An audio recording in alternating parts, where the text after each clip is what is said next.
All right, so we're ready to get going. Apologize for the tardiness. So press for time. It's like time just always sneaks up on me. It's like I never have enough time in a day. It's crazy how so much needs to get done and there's just not enough time. But enough of me complaining about not having enough time because I'm wasting time complaining about not having enough time, if that makes any sense. Anyway, um, let's jump into the show. You know what it is. You're tuned into the LouieTeeNetwork podcast that starts now.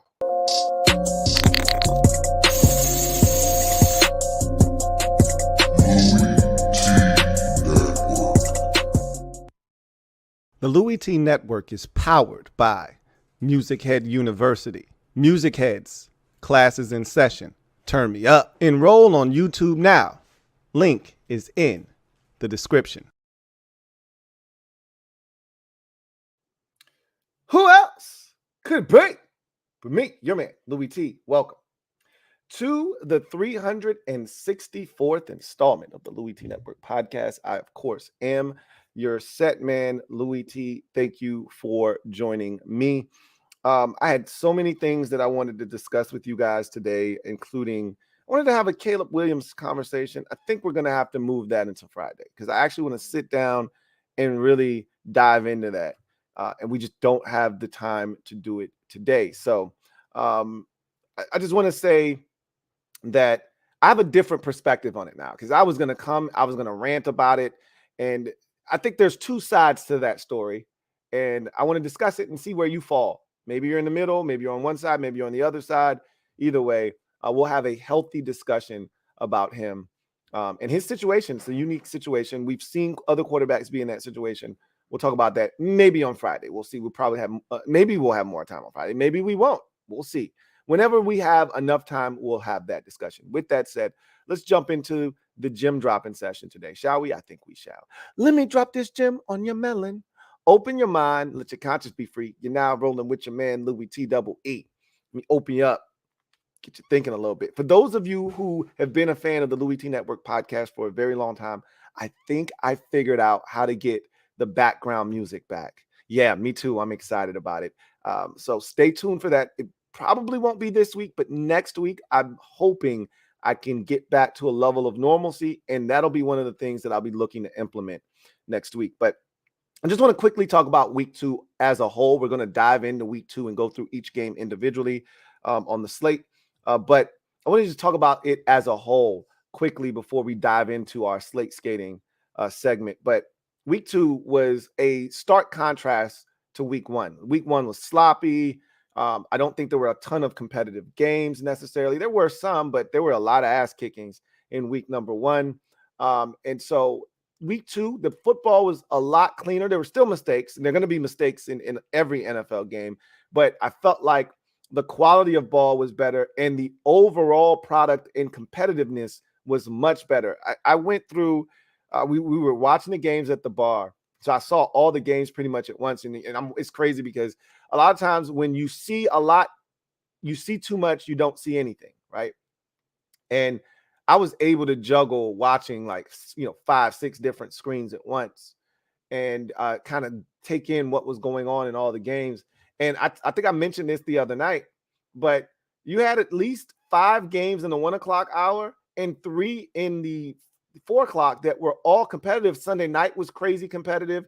And even the 2 Monday night games, I know Carolina ended up losing by 3. And at one point they were down 11, but that was a competitive. It was 6-6 for a very long time.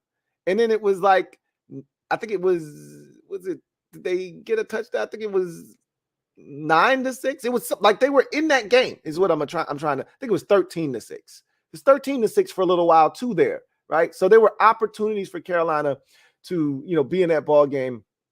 And, and obviously the Steelers and the Browns were a competitive game. So, Titans and Chargers went to overtime. Lions and Seahawks went to overtime. The Bengals and Ravens went down to the wire. The Chiefs and the Jags went down to the wire. The Bucks and the Bears were very close until the pick 6 thrown by Justin Fields. That's a 1-score game with less than 6 minutes to go in that football game. And I could go on and on. I mean, there were so many competitive games in week number 2. You go to the 4 o'clock hour, Commanders and Broncos. The Hail Mary was crazy. It comes down to a 2-point conversion. You got the 49ers and Rams, hyper competitive game for much of that contest. And then the Giants coming all the way back down 21 on the road at Arizona was a super competitive game. The nightcap was a 24-17 game with the thrilling finish. And then the Monday night game. So week 2, ultra competitive, looking forward to more of that heading into week 3. So speaking of that, let's jump into our Slate Skating segment. You ready? Put your skates on, tie them up tight. I don't want any rolled ankles. I don't want anybody complaining about any injuries. Tie those bad boys up. Let's go around the National Football League in week number 2. So I wasn't here for Thursday night. So normally I don't go over Thursday night football, but I'm going to do it very briefly here because I wasn't here and we didn't have Thursday night overtime. So Eagles and Vikings, super sloppy game. That game fit into week 1's sloppiness. The Vikings turned it over numerous times. Justin Jefferson with a bad turnover at the 1-yard line. The running back fumbled. The kick returner fumbled. Kirk Cousins fumbled. Everybody fumbled. I mean, it was a comedy of errors. Just like the game last year. The Vikings had every opportunity to beat the Eagles last year on a Monday night. They blew it because of too many turnovers. They had a chance to beat them this year, and they blew it because of too many turnovers. Even with all the turnovers, they still scored 28 points. They were right in this ball game. They were down 27-7 at one point and scratched and clawed their way back within 6 at 27-21. And they just couldn't make enough plays defensively to win that football game. Eagles have not looked great in the first 2 weeks, but here's the most important part. They've won each of the first 2 weeks. And if you can win while still figuring some things out, like a lot of Eagles fans try to dismiss the fact that you got a new offensive coordinator and a new defensive coordinator. You got a lot of new pieces and parts on the defensive side of the football. They're trying to dismiss it as if that doesn't exist. And you're dealing with injuries. Avonte Maddox is done for the season. He got injured and tore his pec in this game. They lost their linebacker in the first game of the season, for 2 to 4 weeks or so with a foot injury. So James Bradbury didn't play in this game. That definitely hurt them in the secondary. So they're still moving pieces and parts around. They're winning, and that's the most important part. They get the win 34-28. You get to Sunday's action, and you start with the Bills hosting the Raiders. Ugly loss for the Bills in week 1, losing to the Jets without Aaron Rodgers, who only played in 4 snaps. To not win that game when all you had to do was just not turn it over and help a Jets offense that is anemic was shameful. Let's call it what it was. But you knew somebody had to pay for that.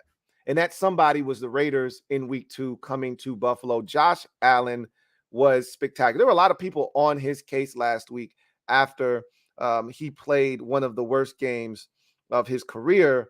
The man goes 31 of 37 for 274 and 3 touchdowns. Also, James Cook was phenomenal in this game. 17 carries, 123 yards on the ground. The Raiders came out opening possession, marched it down the field, took the lead 7-0. I'm going, uh-oh, this is my survivor pick.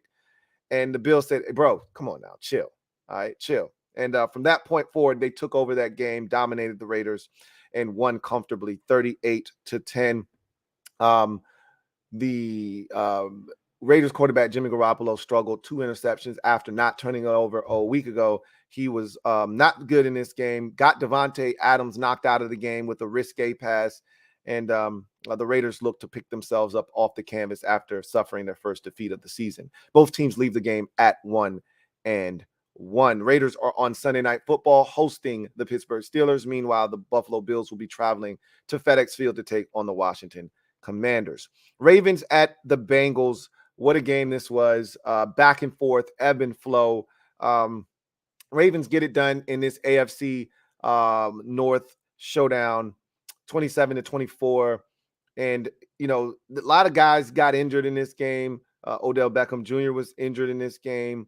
Joe Burrow re-aggravated his calf injury. We still don't really know his status. They're playing on Monday night versus the Los Angeles Rams, but a lot of mistakes in this game. You get a punt return for a touchdown in a league where special teams has been minimized and reduced to next to nothing. Charlie Jones, it seems like the Bengals know how to find themselves a dominant or a very good white kick returner or punt returner. They seem to be hoarding them in the league, and they get another one here in Charlie Jones. He runs it back 81 yards for a touchdown. Look, Justin Tucker missed a field goal. I know. I almost lost it. Now, it was like 50 something yards, like 56 or some craziness like that, which you can explain it, but just like still Justin Tucker, like, whoa, what just happened? This game I thought changed on a really bad interception thrown by Joe Burrow at the goal line, picked off by one of the Ravens safeties. And I just thought that was their opportunity to take the lead. I don't think they had led in the game at any point. And I thought that was their opportunity to lead in the game. And it was 13-10, if I'm not mistaken, at that juncture. And that pass gets picked off. And the Ravens, I thought from there, just kind of took over this game and won this thing 27-24. Lamar Jackson, 24-33 for 237, 2 touchdowns. Joe Burrow, as I mentioned, had the 1 interception, did throw 2 touchdown passes, but re-aggravated the calf injury that kept him out most of the preseason, all of the preseason, and most of training camp. So got to keep an eye on them. The Ravens are 2-0 and leading the AFC North, the only team in that division to be undefeated. Meanwhile, the Bengals, for the second consecutive year, are 0-2. This 0-2 feels a lot different than last year's 0-2. However, we'll see if they're able to bounce back. Chiefs at Jaguars. Who had this game being 17-9? Who had this being one of the lowest scoring games of week number 2? I surely did not. This Chiefs offense continues to struggle. A lot of people are trying to point at Eric Bieniemy's departure as the reason for the struggles. I don't really think that is it. I just think they're lacking weapons. When you look at the Chiefs and you see Mahomes drop back to pass and he's looking for Justin Watson, or he's looking for what's the receiver's name? Oh man. Yikes. The guy that cost him the game, I'm going to find his name right now. Kadarius Toney. Like, he has zero confidence in Kadarius Toney right now. He was running a shallow cross in this game, and Mahomes double pumped, throwing it to him, and then finally said, F it, I got to get rid of it. And he threw it to him, right? Like, he has zero confidence in Kadarius Toney. I mean, when you're throwing to the likes of Sky Moore and Kadarius Toney and Justin Watson and Rashid Rice, and he even threw a pass to his tackle in this game, Donovan Smith, who just stood there after he caught it, right? Like, what are we doing here? This group is it's an uninspiring group of receivers, and they're struggling right now. And Mahomes is one of those guys that can elevate the play of those around him. They'll figure it out eventually, but they've gotten off to a really slow start. But at the end of the day, they won this game. They have a game at home against Chicago that they should be able to handle, and thus I think they'll be able to kind of right the ship. And while they're figuring out, this was an issue 2 years ago when they were struggling. And remember, they went through this little period where they couldn't get right, but they figured it out. They found a way to start winning games and ultimately found themselves in the AFC Championship again. So we'll see what happens. Never count out a team like Kansas City who knows how to get it done. For Jacksonville, this is a bitter pill to swallow. You had this game right where you wanted it all game long. You just failed to make plays. Trevor Lawrence, extremely inaccurate in this game. I did not like some of the play calls in this game. 22 of 41. So you're talking about damn near 50% completion percentage, which you never want to see. 216 yards. He was sacked 4 times in this game. The run game never really got going. 12 carries, 40 yards for Travis Etienne. And so they got to figure some things out. They got to figure out a way to be a little bit more consistent. They had opportunities. Calvin Ridley had a chance at a touchdown, wasn't able to come down with it. They had opportunities in this game. They didn't take advantage. Trevor Lawrence had 2 fumbles in this game. He lost one of them. And so it's a young team. I think sometimes you forget that this is only the second year of Doug Peterson, and this is only the 3rd year of Trevor Lawrence being, starting quarterback in this league, and his 2nd year in this offense. So they're ahead of schedule, and they're going to be games like this, but you hate to let one like this slip through your fingers if you're Jacksonville, because there was a golden opportunity here to, exercise a demon from last year and show that you're ready to take that next step. But you weren't able to do it here as you lose 17-9. Both teams leave this game at 1-1. Good thing for the Jags is they play in the worst division in football. And just like week 1, they had a game against Indy that they were able to get a win in. They got Houston at home in week number 3. So they should be able to get back to their winning ways in that game, you would think. Tennessee Titans hosting the Los Angeles Chargers. I talked about, one of these competitive games. The Chargers are an anomaly right now. They are one of 4 teams in the NFL who haven't turned it over in the first 2 weeks, yet they don't have a win to their name. They scored 34 points in week 1 and 24 in week 2 for a grand total of 58 points through 2 weeks. Yet they haven't won a game, which is mind-boggling how you could be that proficient offensively, haven't turned it over, so you're not killing yourself, and yet you don't have a win, which means your defense isn't playing well. And that is absolutely the issue with the Los Angeles Chargers right now, is that their defense is not good. Their offense did everything that they could to try to provide them with a victory in this game, and they could have done more, right? 24 points is not earth-shattering like last week when they scored 34 points and didn't win, but still, 24 can win you a lot of games in this league if your defense isn't, a sieve, which is what their defense is right now. Ryan Tannehill, 20 of 24 in this game for 246 and a touchdown. They actually did a solid job against Derrick Henry, but Tajay Spears had a really good game. 8 carries, 49 yards for the rookie running back out of Tulane. Meanwhile, Henry's 80 yards on the ground on 25 carries allowed them to have that 4 yards per rush that they're looking for in Tennessee. Treylon Burks had a big 70-yard completion. When you thought the Chargers were settling in defensively, you get a big play there. Chris Moore had a big catch in this game for 49 yards. And then, you have every opportunity. The Chargers got down there late with a chance to win. They had to settle for a field goal. You knew that was their chance. That was their opportunity. They blew it. Game goes to overtime, and they lose 27-24. This is a big win for Tennessee because, again, the Titans are one of those teams that you look at and you say, hey, you can go one of 2 ways. What are you going to do? Your division stinks, but if you get off to a bad start like they did last year, you could. And remember, they got off to a slow start last year, and then they picked it up, and then you looked up, they were 7-3, and then their season fell apart when they got rid of their GM. So we'll see where the Titans go. This could be a big win for them in getting them back on the right track. Chargers are 0-2, and Brandon Staley, his seat is getting very, very hot.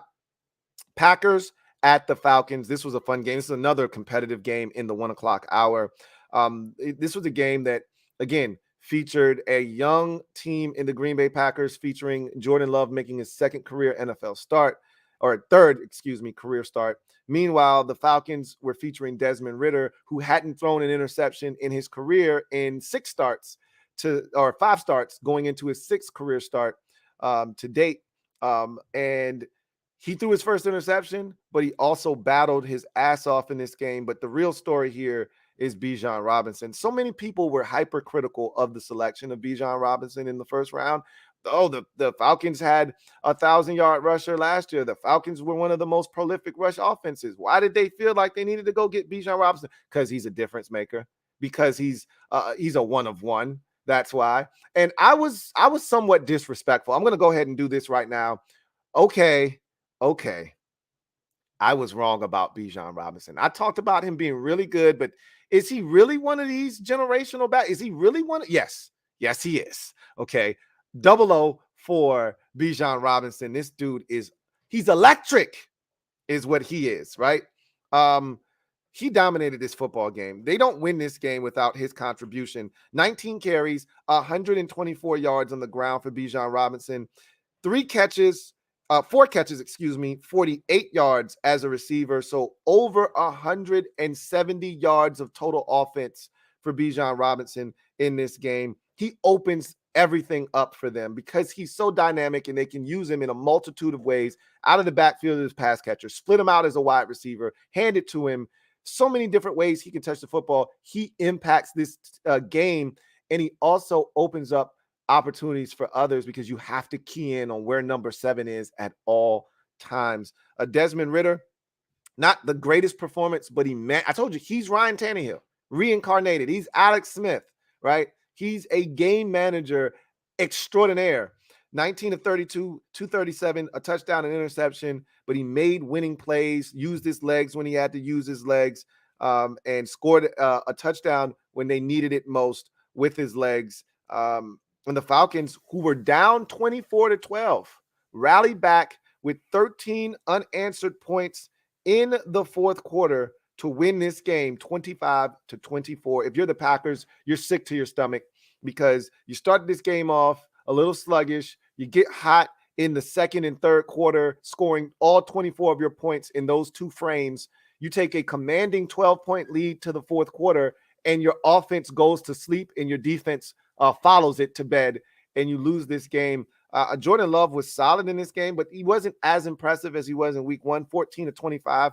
3 more touchdown passes for him in this game. But they got to open it up down the field. Everything seems to be underneath right now. And the loss of Aaron Jones was huge in this game. I forgot that he had injured his hamstring in that Bears victory in week 1. And they really could have used him in this football game. But the Packers, I like this Packers football team. They're scrappy, just like this Falcons team. We're going to see about these teams. I don't know how good either one of them are. The Falcons are now 2-0, and they're playing excellent football. And next up for them in week 3 is a date with Detroit, who lost, and we're going there next. And so we'll see what happens with them. But the Packers are going home for the first time in week number 3.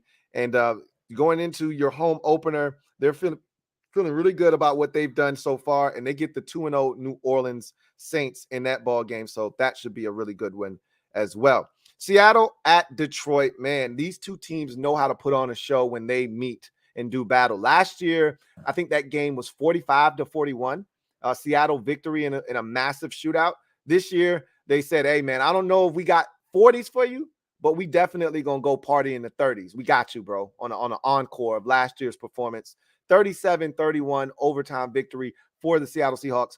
So many of us were ready to write off Geno Smith, but guess what? Geno didn't write back. Yet again, Geno bounced back after a very lackluster performance in week 1, where I was looking at Geno and saying, hey, bro, Geno, was last year a one-off? Were you just trying to get to the bag? Did you fool a lot of people last year? Geno was like, nah, bro, I'm not that dude no more, man. I'm different now. I didn't change. I'm a changed man, man. I'm legit now. I ain't no more hustling over here, man. I got a real gig. I'm legit now, man. Leave me alone. I was like, all right, man, I'm sorry. So Geno Smith had a really bad first week, 32 of 41 for 328, 2 touchdowns, and a bevy of dimes in this game that he threw, and then led them on the game-winning drive to start overtime as they march it down the field and win this football game, 37-31. DK Metcalf, Tyler Lockett were huge in this game. They're still trying to integrate Jackson Smith and Jigba, but the run game really wasn't a factor for Seattle. This was all on the shoulders of Geno Smith, and he had no issues carrying the load. Meanwhile, Jared Goff was really solid, but every time I want to give Jared some love, he goes and does something totally asinine that makes me say, see, that's why I can't do it. You know, I remember I reached in the bag last week and I pulled out Respect. I looked at it and I said, nah, not yet. And I put it back in my bag. That he throws an egregious pick 6 in this game, an egregious one behind the receiver on a slant that gives Seattle an opportunity to get back in a game that it seemed like they were fading in. And I thought that pick 6 is a huge part of the reason they lost this football game. Goff actually had a good game, though. I hate the fact that pick 6 overshadowed his performance, because he actually was really good in this game, but you can't throw that pick and live to tell about it. 28 of 35 for 323, 3 touchdowns, and that costly interception. David Montgomery got injured. What's new in this game? Jahmyr Gibbs, who was a huge X factor in week 1, not so much in week 2. Amon-Ra St. Brown continues to be a force at the receiver position, 6 catches, 102 yards, but it was not enough as the Detroit Lions go down at the hands of the Seattle Seahawks, 37-31, in a fun, thrilling game in week 2. Both teams leave this game at 1-2. Next on the docket for Seattle, is a home contest against the 0-2 Panthers. They should be able to take care of business there. Meanwhile, the Detroit Lions, as I just mentioned, will be staying at home and hosting the 2-0 Atlanta Falcons. Colts and Texans, my least enjoyable game of week one. I was so excited to watch the two quarterbacks that were rookies go at it. And then Richardson gets injured early in this game. You got Gardner Minshew coming in. I actually thought CJ Stroud threw it well, but again, it just was too little, too late in this game. But the Colts jumped on these Texans early and often and really never looked back in this game. CJ Stroud, 30 of 47 for 384 and 2 touchdowns. Those are really good numbers, but if you watch the game, a lot of it coming in garbage time when the Colts had this game in hand. At least I can say that the Texans continue to fight, but I'm a little disappointed. I'd be lying to you if I said I wasn't disappointed in their defense to start this season off. I really thought that they would be able to do a little bit more defensively. I didn't think they would win. All right. I picked Indy to win this game, but I didn't think they would give up 31 points. I thought this would be a 23-17, 20-16, 20-17 type of game. And the Colts had 28 points at halftime. Like, what are they doing? And they took their foot off the gas pedal after that once Anthony Richardson left the game with the injury. But before he left, he had 2 rushing touchdowns.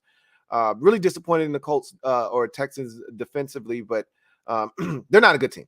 And they're going to struggle. And this is going to be a big, overhaul for DeMeco Ryans. And this is a hell of a reclamation project. Good luck. You're going to need it, my man.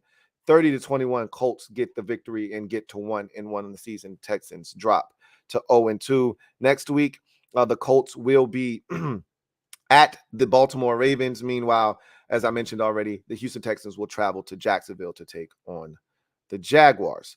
Bears and Bucks. Bucks get the win and move to 2-0 on the season with the 27-17 victory. Meanwhile, the Bears drop to 0-2. Justin Fields, he looks exactly the way I thought he was going to look. He talked today at the podium, as all quarterbacks do on Wednesdays, and he said, I was overthinking it. I'm being robotic. I just need to go out and play. And I think that means he's going to run more, because I don't think he's improved as a passer. I don't think his processing speed has gotten any better. And I don't love his offensive coordinator. I'm just going to be honest with you. So I think there's a lot going against the young man, but I just don't think he himself has gotten any better. And that's the real problem. So I think you're going to see him starting to turn into a runner again. I don't like what I see. I'm just going to take off, use my legs, and that's going to open up things for him. But at some point, he's got to get better from the pocket, and he's just not there yet for whatever reason. This was a close game, and this game was there for the taking. We get into the fourth quarter, and this is a 13-10 game. The Bucks are clinging to a 3-point lead, and the Bears have the football in a 20-17 game with a chance, and Justin Fields throws an egregious pick six to the defensive lineman, Shaq Barrett, who dedicated that touchdown to his daughter who lost her life in a drowning accident in the offseason. So that was a really touching moment. But Justin Fields still has not gotten any better as a passer, and the Bears are suffering because of it. And meanwhile, the Buccaneers continue to play mistake-free football, take care of the football, and they give themselves a chance. They get it done. Mike Evans was outstanding in this game. He wanted to be paid. The Bucs said no. He went out, 6 catches, 171 yards, and a touchdown, and the famous 2-piece uppercut combo to finish it off. He was spectacular in this game, and the Bucs are now 2-0 without Tom Brady. Yes, who guessed it? Without Tom Brady, the Bucs are 2-0 with Baker Mayfield under center. Now they got a real test, though, coming Monday night at home. Doubleheader, the first of which is Bucs hosting the Philadelphia Eagles, 2-0 teams doing battle. Someone's O must go. Meanwhile, the Chicago Bears will be traveling to Kansas City to take on the Chiefs. That's a tall order and ask for an 0-2 team. Commanders and Broncos. This was a fun game if you're a Commanders fan, and this was a very disappointing finish if you are a Broncos fan. Broncos are now 0-2 on the season after the 35-33 loss. Commanders are now 2-0 for the first time since 2011 with the 35-33 victory. This was a game that started out lopsided. The Broncos were destroying the Commanders, up 21-3 midway through the second quarter. Russell Wilson could do no wrong. I mean, he was dropping dimes. He looked like he had turned the clock back and was the Russ of old that was always in the MVP discussion. This man had 6 completions for over 150 yards in the first 3 drives of the game. He was unconscious. But then the tables turned. He had a fumble, and the game kind of changed from that point forward. Washington settled in. Sam Howell, with his best performance to date as an NFL quarterback in his third start, 27 of 39, 299, 2 touchdowns, no interceptions. Brian Robinson Jr. had his best game of his NFL career, over 100 yards of all-purpose offense, 18 carries, 87 yards to go along with 2 catches for 42 yards, 2 scores on the ground, and a 2-point conversion for Brian Robinson. Washington, after starting this game off down 21-3, got to halftime and had cut the deficit to a touchdown at 21-14. Got a stop. The D-line was extraordinary. 6 sacks of Russell Wilson. Daron Payne had an opening drive to start the second half that was excellent. A sack, a tackle for loss, and then a batted ball to end a drive all by himself that set up the game-tying score. And from there, Washington really dominated the game. And we're up 11 late before, the Broncos rallied, had a Hail Mary. We all saw the Hail Mary that was answered. They still needed a 2-point conversion, did not convert, and they fall short 35-33. What an exhilarating finish. If you're a Washington fan, you probably had multiple heart attacks late in that game, but the Commanders prevailed. They're 2-0. They're going to get a real test this week at home versus the Buffalo Bills. Meanwhile, the Denver Broncos, now sporting an 0-2 record with 2 straight home losses to start the season, now have to go on the road and take on a 2-0 Miami Dolphins football team. Good luck. You are going to need it. The Giants at the Cardinals. Wow, what a contest this was. The Giants became one of the first teams in NFL history to start off a season scoreless in its first 6 quarters. They were down 20-0 at the half, and they looked like they were on the verge of being blown out of this game.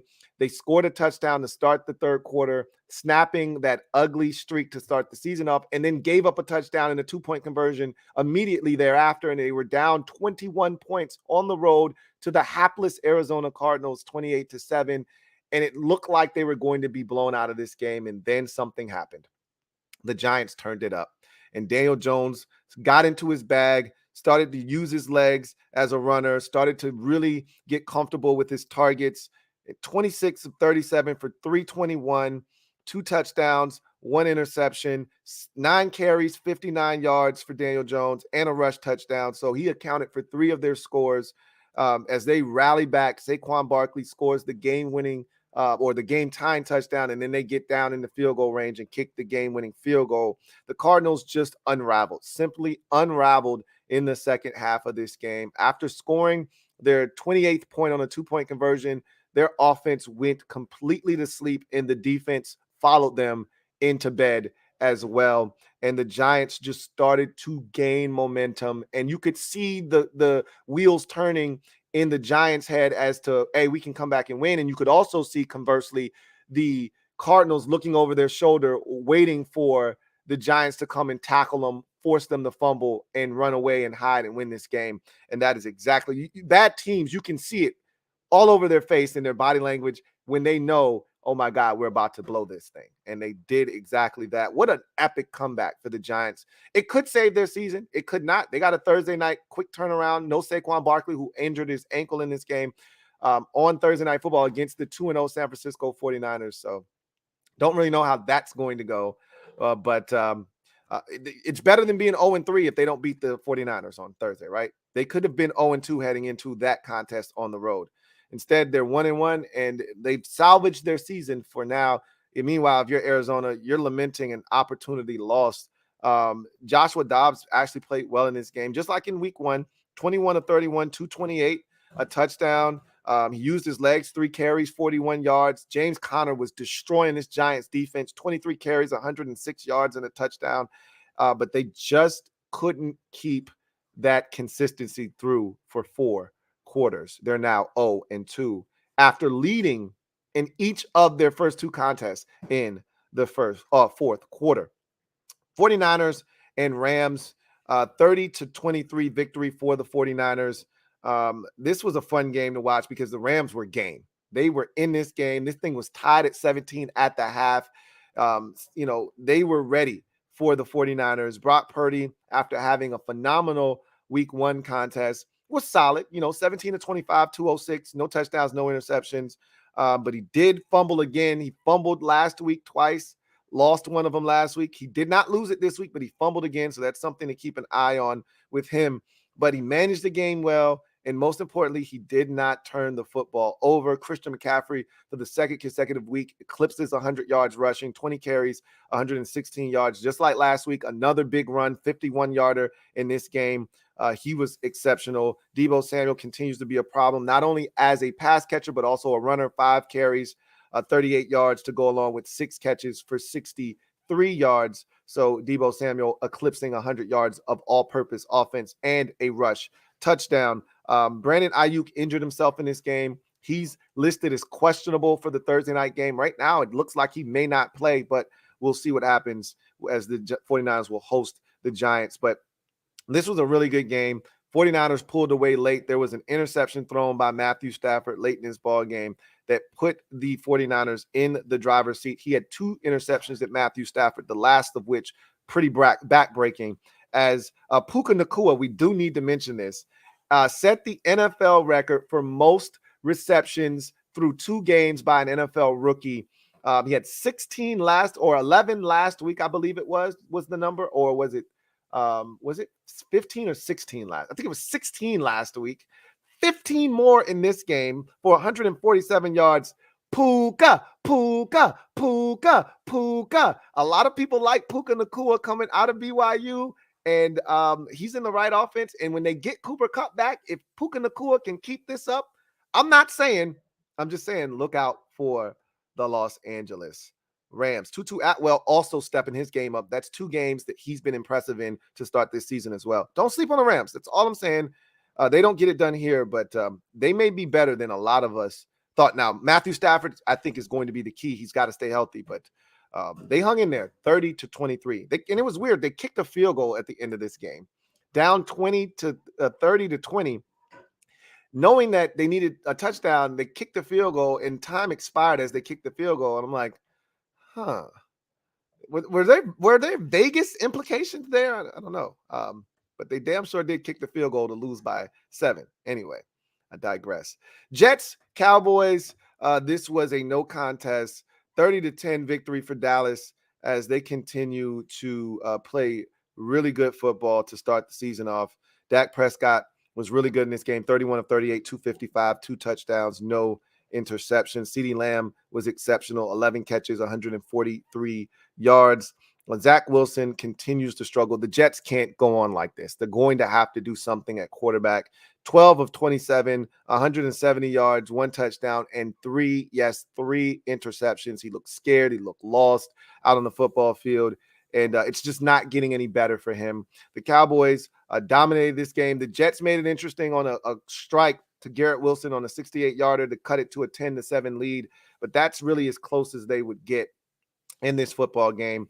Dallas separated from that point forward and never looked back. Dominated this game on the defensive side of the football. Michael Parsons right now looks like the defensive MVP, but he did the same thing last year. Started off really fast and then had some injuries, tailed off in terms of his play. We'll see if he can keep this level of play up. If he does, he's a shoo-in to win defensive MVP this year. But right now, this guy is on another level. He's just destroying the competition. He looks unblockable right now. 2 more sacks for Michael Parsons in this game as the Cowboys take care of business, and they'll be heading to Arizona next week. So you got to think that they're going to be 3-0 this time next week. Meanwhile, the Jets continue to struggle, and they get the Patriots next week at home. That should be an interesting game, to say the least.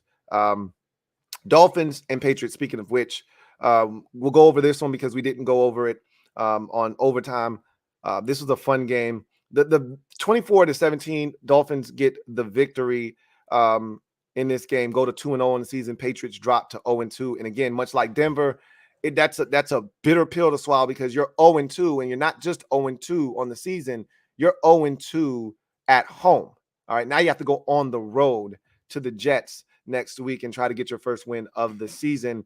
The best part of this game was the blocked field goal by Bill Belichick, though. Did you guys see this? So Bill Belichick puts a guy out wide, as sort of like this gunner, blocking. It's like this wing block attempt, right? You know how you always see guys flying off the edge, but they never quite get there because you block the MDM, the most dangerous man, and it's usually the guy on the inside. You let the guy on the edge get a free run of it because he's not going to make it in time because he can't build up the speed fast enough to get there. So Belichick says, okay, I got something for your ass. He sends a guy like almost in motion, right? Guys running full speed towards the line of scrimmage. They snap the ball, and this guy comes screaming off the edge and blocks the kick with his forearm. Like he might have been able to run and catch it. He was so far in there, right? And it's amazing blocking, and everyone's like, wow. And I'm like, no one's ever thought to do that. Now, it's, again, you have to be careful with this because if you don't time it up well, you could be offsides. And if it's 4th and 2, you're giving up a first down. So you got to be careful when you try this. It's got to be, I wouldn't try this unless it's like 4th and 15 or something like that, because teams they try to make you pay for shit. Like if it's 4th and 7, you try this and you pick up an offsides penalty and now it's 4th and 2, they may go for it and get it. And now you end up giving up a touchdown. So you got to be careful with this, but it's a copycat league. And Belichick was being crafty here. And I think teams are going to start to implement this, try this out and say, hey, why can't we do this? That was fun to watch. But if you're the Dolphins, it wasn't the cleanest performance, but man, they have some fast guys. Watching this game, it was apparent to me that they just got guys that run at a different speed than everybody else. Who looked at Salvon Ahmed and said, this dude is running at a rate of speed that doesn't look like everybody else on the field. Raheem Mostert doesn't look like he's running at the same rate of speed as everybody else on the field. Jalen Waddle doesn't look like he's running at the same rate of speed as everybody else on the field. Tyreek Hill doesn't look like he's running at the same rate of speed as everybody else on the field. And Devin A-Chain is another guy that can run and look like he's not running at the same speed as it. Like they have so many guys that can flat out fly, and they got so much motion, and they do so many creative things with all these speedsters. They're dangerous, are these Dolphins. And so they're a team I think you have to look out for in the AFC, man. I mean, if they can stay healthy and they keep these high, finely tuned athletes in working order, they're dangerous, man. This game was fun to watch. Patriots had a chance late. They throw a pass to the tight end, Mike Gesicki. He laterals it back to an offensive lineman who just comes up short of the first down late in the ball game to preserve the victory for the Dolphins, 24-17. This Tyreek Hill said after this game that Christian Gonzalez, the cornerback for the Patriots, their rookie corner, is going to be a really good one. He had a fantastic game, including an interception where he goes and climbs the ladder and takes the football from Tyreek Hill. Christian Gonzalez, he was really good in this game, and he's been really good in the first 2 games of the season to start. And I knew if Belichick got his hands on a guy like Christian Gonzalez, he was going to get the most out of him. This young fella he's going to be the next elite corner for the Patriots. Falling in line with the Darrelle Revises, the Ty Laws, and the Asante Samuel. The guy J.C. Jackson, he's the next in line. All right, Stephon Gilmore as well. He's the next in line in New England as one of those Belichick corners. And when Belichick gets an elite corner, he's usually going to have an elite defense. Now they just got to figure it out on offense. They were not good enough in this game as they dropped to 0-2 on the season. Dolphins 2-0, and they're going home, are the Dolphins. I think for the first time this season. I don't think they've played a home game. I think they won on the road in their first 2 games at the Chargers and at the Patriots. So they'll be at home in week number 3 hosting the 0-2 Denver Broncos. So that is Slate Skatin, and that was a fun week of football, man. I really enjoyed week number 2. And with that, we're going to go to garbage time. And I'm going to give you my preview for Thursday Night Football before we get out of here. Thursday Night Football features the New York Giants on the road at the San Francisco 49ers.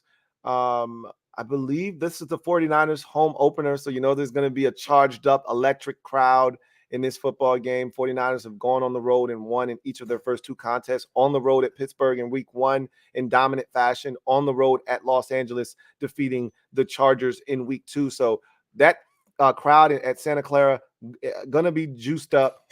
The Giants are coming in maybe with a little bit of confidence after the comeback victory. Not going to have Saquon Barkley at their disposal. Not going to have their left tackle, Andrew Thomas. That's a deflating blow when you're going to be trying to block the likes of, Nick Bosa and company. So they are at a stark disadvantage, are the New York Giants heading into this game. But I will not count them out because of it. But when I look at this game, the Giants have had trouble stopping the run.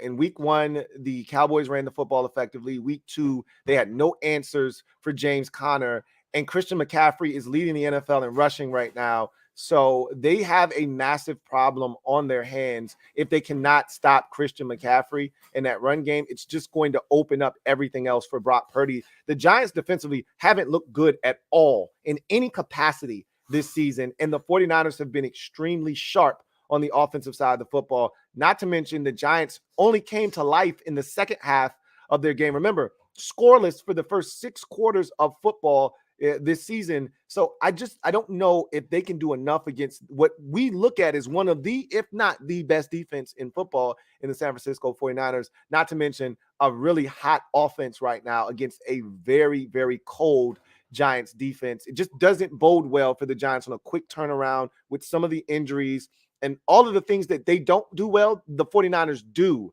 well. And so I just don't see how the Giants go on the road and beat the San Francisco 49ers.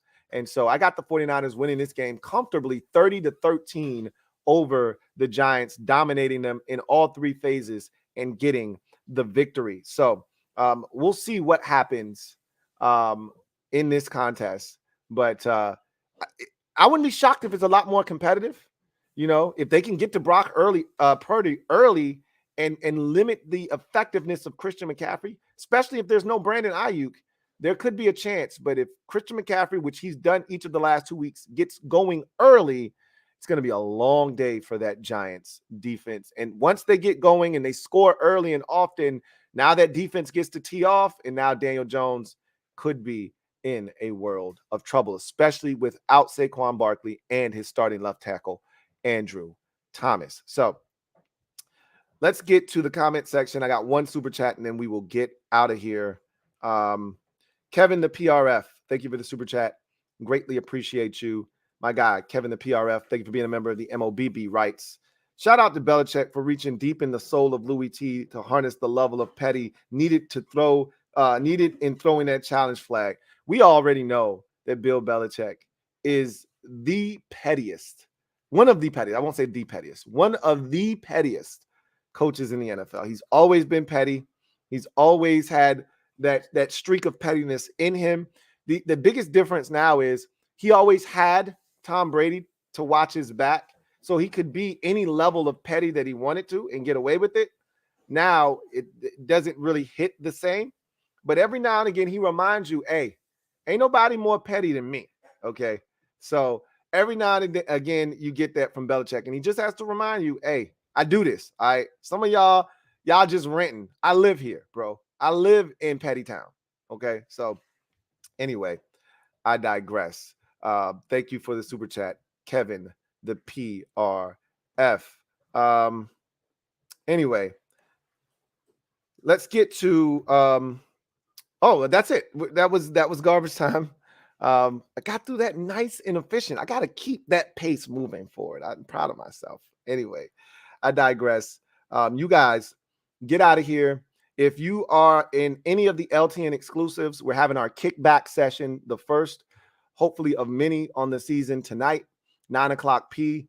We'll go over the results from all of the leagues and pools and start to preview the upcoming week and the standings and all of that good jazz. So hopefully I'll see you there tonight. And we're going to find a window, a real window for this. Everything's kind of scatterbrained because I'm just getting back into the office and nothing's been, normal this week. But trust and believe, I'll get my life together and we'll figure some of this stuff out. And we'll get some normalcy, and you guys will know when all of this stuff is taking place. I'm still trying to figure out my schedule for the season. So anyway, I'll see a lot of you tonight. If I don't see you then, I hope I see you for Commanders Nightly News Live. We got a lot to discuss at 9:30 p. Should be a lot of fun. Matter of fact, I probably should move that back to 9:45 just to give me a little bit of time in between the kickback and that to prepare and get everything situated. So I think I'll move that back to 9:45 tonight in preparation for the kickback. So in any event, you guys go ahead, get out of here, get your affairs in order. I hope to see you a little bit later on tonight. You guys take care. God bless and good night. Louie T Network.